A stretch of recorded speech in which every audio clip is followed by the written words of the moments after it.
दोस्तों, भारत में एक पुरानी अफवाह है कि अगर कोई व्यक्ति बगैर एग्रीमेंट के किसी घर या जमीन पर 12 साल तक रहे तो वो प्रॉपर्टी उसकी हो जाती है। लेकिन ये पूरी तरह गलत है। सुप्रीम कोर्ट ने कई बार साफ किया है कि सिर्फ लंबे समय तक रहने से मालिकाना हक नहीं मिलता। ये भ्रम प्रतिकूल कब्जे यानी एडवर्स पोजीशन की गलत समझ से पैदा हुआ है। असल में बिना अनुमति के कब्जा और सख्त शर्तें पूरी होने पर भी ये नियम लागू होता है। किराएदार या परिवार के सदस्य के लिए ये कभी काम नहीं करता। एडवर्स पोजीशन का मतलब है कि कोई व्यक्ति गैर कानूनी तरीके से किसी प्रॉपर्टी पर 12 साल तक लगातार कब्जा रखे और असली मालिक कुछ ना करे। ये लिमिटेशन एक्ट 1963 की धारा 65 में बताया गया है। लेकिन इसके लिए कब्जा बिना इजाजत का होना चाहिए। मालिक को पता होना चाहिए और वो चुप रहे। अगर कब्जा मालिक की अनुमति से शुरू हुआ, जैसे किराए पर या साझा संपत्ति पर, तो ये प्रतिकूल कब्जा नहीं माना जाता। सुप्रीम कोर्ट ने कहा है कि अनुमति वाला कब्जा कभी मालिकाना हक नहीं देता। तो वहीं किराएदार के मामले में ये नियम बिल्कुल लागू नहीं होता, चाहे लिखित एग्रीमेंट हो या मौखिक। किराएदार का रहना हमेशा मालिक की इजाजत से होता है, भले ही वो 12 साल या 50 साल तक रहे। उसका कब्जा परमिशन बेस्ड ही रहेगा। सुप्रीम कोर्ट ने बलवंत सिंह बनाम दौलत सिंह केस में साफ कहा कि अनुमति से शुरू हुआ कब्जा प्रतिकूल नहीं बन सकता, इसलिए किराएदार हमेशा किराएदार ही रहेगा, मालिक नहीं बनता। पहला बड़ा फैसला विद्या देवी बनाम प्रेम प्रकाश का है, जो 1995 में आया।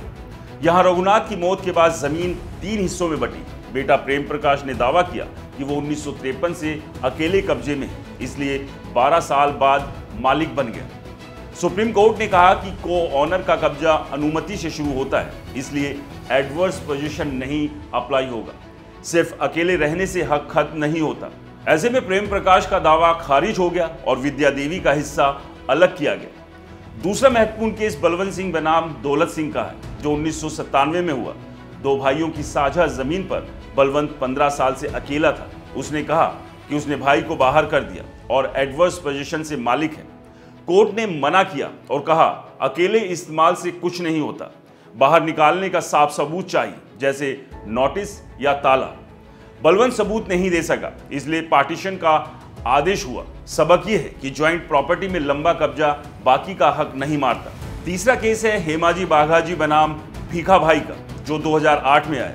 हेमाजी ने 30 साल तक दुकान किराए पर चलाई बिना एग्रीमेंट के। मालिक ने नोटिस पर उसने एडवर्स पोजीशन का दावा किया। सुप्रीम कोर्ट ने कहा कि किराएदार का कब्जा हमेशा अनुमति वाला होता है, मौखिक किराया भी गिना जाता है। हेमाजी का दावा रद्द हुआ और दुकान मालिक को वापस मिली। कोर्ट ने सलाह दी कि किराए के सबूत जैसे रसीद रखें। इन तीनों फैसलों से साफ है कि बगैर एग्रीमेंट 12 साल रहने से घर आपका नहीं होता। सुप्रीम कोर्ट ने 1995, 97 और 2008 में बार बार यही कहा, किराएदार या को ऑनर का लंबा कब्जा मालिकाना हक नहीं देता। असली हक रजिस्ट्री, वसीयत या कानूनी विभाजन से मिलता है। तो दोस्तों, अंत में यह अफवाह लोगों को गुमराह करती है। मालिक कभी चुप नहीं रहे, समय पर कार्रवाई करें, किराएदार एग्रीमेंट बनाएं और रसीद रखें। संपत्ति के झगड़ों से बचने के लिए कानूनी डॉक्यूमेंट्स जरूरी है। सुप्रीम कोर्ट के फैसले बताते हैं कि कब्जा सब कुछ नहीं, कानून सब कुछ है। दोस्तों, क्या कभी आपने भी कुछ इसी तरह का वाक्य एक्सपीरियंस किया है? तो अपनी कहानी कमेंट बॉक्स में ज़रूर शेयर करें। और हाँ, ये वीडियो अगर आपको पसंद आया हो तो इसे ज़्यादा से ज़्यादा शेयर करें, लाइक करें, हमारे चैनल को फॉलो और सब्सक्राइब करना ना भूलें। नमस्कार।